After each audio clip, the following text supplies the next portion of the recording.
Avant, le vélo à la maison, ça ressemblait plutôt à ça. Continue, t'arrêtes pas. Continue. Centre-toi. Où ça? Rouler tout le temps, même à l'intérieur, dans un appartement, c'est devenu à la mode. Bonjour à tous et bienvenue pour l'épilogue de ce premier Tour de France virtuel. Même au plus haut niveau, le vélo d'appartement c'est devenu tendance. Les courses d'e-cycling sont désormais bien installées dans le paysage sportif.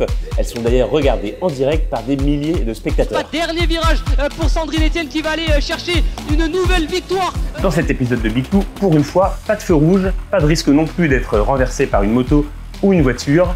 On reste à l'intérieur, dans son salon, à la découverte des adeptes du home trainer. Et vous allez voir que même au chaud, on peut battre tous les records. Quel championnat de France et ça sprint de tous les côtés. En début d'année 2019, un collègue m'a parlé de Zwift.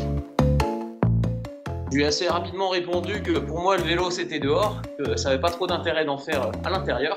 Martial Potier ne le savait pas encore en 2019, mais malgré ses a priori sur le vélo d'intérieur, en 4 ans, il allait devenir tout simplement Monsieur Zwift français. Sa spécialité, battre des records toujours plus dingues sur son home trainer. En 2019, il avait monté l'équivalent de l'Everest en une seule fois. En 2021, il a fait encore plus fou. Je me suis dit, oh, ce serait quand même top d'être le premier Français à réussir à faire ce défi. Et Martial, pour rentrer dans l'histoire. Yes. J'adore me lancer des défis pas irréalisables, mais presque. Donc je me suis dit, je vais me lancer pour le double Everesting. Il y a une vingtaine de personnes au monde qui l'ont fait. Peut-être un peu plus de la moitié sur Zwift et l'autre à l'extérieur. Et aucun en France. Allez, 2 lacets. On a le droit de descendre du vélo, de se ravitailler, de se masser, n'importe quoi, mais l'objectif c'est de pas dormir. J'ai réussi à le faire en moins de 24 heures, donc 22h35. Donc j'étais vraiment très satisfait. Et pour réussir cet objectif, ce qui a beaucoup aidé, c'est le fait d'avoir streamé, donc mis en live ma caméra, Zwift et tout, et comme ça des gens pouvaient me regarder, m'envoyer des chats. C'est un vrai compliment, merci beaucoup. Et je pense que les 8 premières heures, donc quasiment la première moitié, je l'ai passé à discuter avec des gens, avec ceux qui sont venus me rejoindre sur Zwift pour monter avec moi. Putain, c'est bon. Allez, je fais le virage. C'est bon, ça y est? C'est bon. Putain, yes. Bravo. Putain. Et désormais, Martial est à la tête de l'équipe Foudre, une des plus grosses communautés francophones sur Zwift. On participe à de nombreuses compétitions, dont au moins 200 personnes qui participent à la Zwift Racing League tous les mardis soirs. Et on voit énormément de personnes qui étaient non sportifs, fumeurs, avec de l'embonpoint, se mettre à Zwift, commencer un peu par des entraînements et faire des compétitions, et vraiment y prendre énormément goût. Si vous êtes frileux comme moi à vous dire que c'est pas du vrai vélo, testez. Testez, vous verrez, et je suis quasiment sûr que vous y prendrez goût. Chez les cyclistes, pourtant habitués à rouler dehors, l'idée de rouler dedans fait aussi son chemin. Moi, je vois de plus en plus de coureurs élites, voire semi-professionnels, qui ne veulent plus rouler dehors en fait. Ils n'ont pas envie de prendre autant de risques, alors qu'ils peuvent retrouver le fun qu'ils ont dehors sans tous les inconvénients. Le vélo d'intérieur, ça sert à tout. Certains se remettent d'une blessure. L'e-cycling, ça permet aussi à des amateurs inconnus de rouler avec des cadors du vélo comme Mathieu Van Der Poel ou Egan Bernal. Et même dans la jungle, on a vu des cyclistes pédaler à fond sur un vélo d'appartement pour fabriquer des pina coladas. Si le vélo d'intérieur a gagné ses lettres de noblesse, c'est parce qu'il est devenu beaucoup plus fun qu'avant. Le vélo d'intérieur, ça a bien changé. En moins de 10 ans, aidé par une pandémie qui a bloqué les gens chez eux, l'application Zwift a tout révolutionné. Il vous suffit d'un home trainer connecté, comme celui-ci par exemple, d'un vélo à installer dessus, et c'est parti. Votre avatar sur l'écran, il est simulé, mais l'effort dans les jambes, lui, il est bien réel.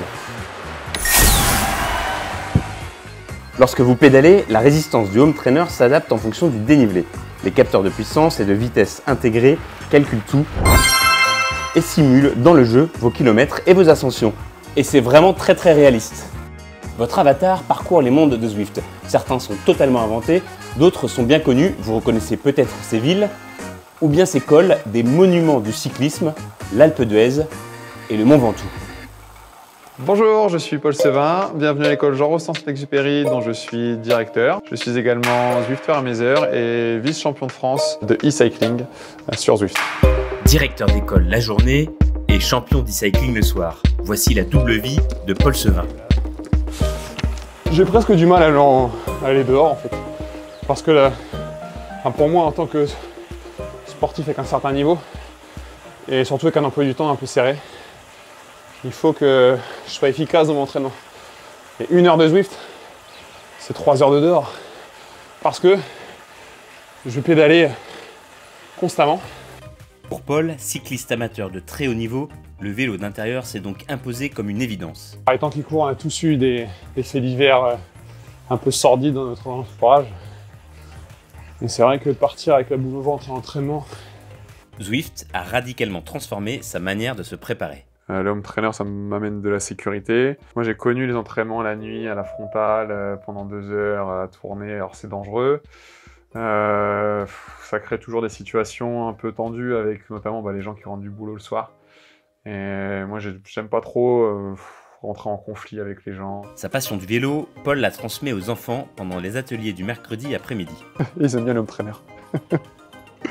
Tu vois, derrière, il y a un truc qui nous tient. Comme une vis qui tient le vélo pour pas qu'il tombe. Comme ça, si un jour j'ai besoin d'aller vite, au moins je sais comment faire. Quand ils ne peuvent pas aller rouler en forêt, les enfants se réunissent autour du vieux matériel de Paul. Parce que je leur ai installé mon vieux home trainer, mon ancien compteur qui est passé à la machine à laver. J'ai réussi à faire refonctionner. Et un petit capteur de vitesse, ce qui permet comme ça, ils arrivent à comparer leurs performances. C'est pour ça que je leur ai fait un petit tableau avec leur distance max qu'ils ont réalisé, la vitesse max qu'ils ont réussi à atteindre, leur vitesse moyenne max aussi. 31, 32, 39. Si ça leur permet d'apprendre à changer les vitesses, notamment sur ce genre de vélo, sur lesquels ils ne sont pas habitués. Et puis aussi quand il pleut, parce que mine de rien, on est en Picardie. Pour l'instant, Paul n'a que son vieux home trainer qu'il prête aux enfants. Mais si une marque de home trainer nous écoute, Paul a un petit message à faire passer. C'est pas un connecté évidemment, j'aimerais bien. Forcément, si on veut m'offrir des home trainers, il n'y a pas de souci, je les prends. Mais là pour les gamins, ça suffit largement. Et en plus, ils peuvent aussi se comparer parce qu'ils savent aussi que j'en fais. Ils regardent aussi les compétitions sur YouTube, ce genre de choses. Il y en a certains qui suivent pas mal ce que je peux faire en dehors. Donc s'identifier pour les gamins, c'est important. Et ça les motive. C'est top, ils adorent ça. Monsieur Ima, t'aimerais bien faire des courses? Ouais. T'aimes bien aller vite? Oui, pour gagner des coupes. Je serais plus fier de permettre à ces gamins d'accrocher un dossard plutôt que moi de performer maintenant. C'est plus du tout ma philosophie ni mon objectif de vie, quoi. Ouais. Course de lenteur, ça veut dire tu gagnes si jamais t'es le plus lent. Félicitations Berquet. Bravo, sur la main. Bravo champion. C'est vraiment au fin fond de mon bazar. Pour l'instant, celles-ci je les garde, mais elles vont finir par aller dans les défis avec les gamins à l'école.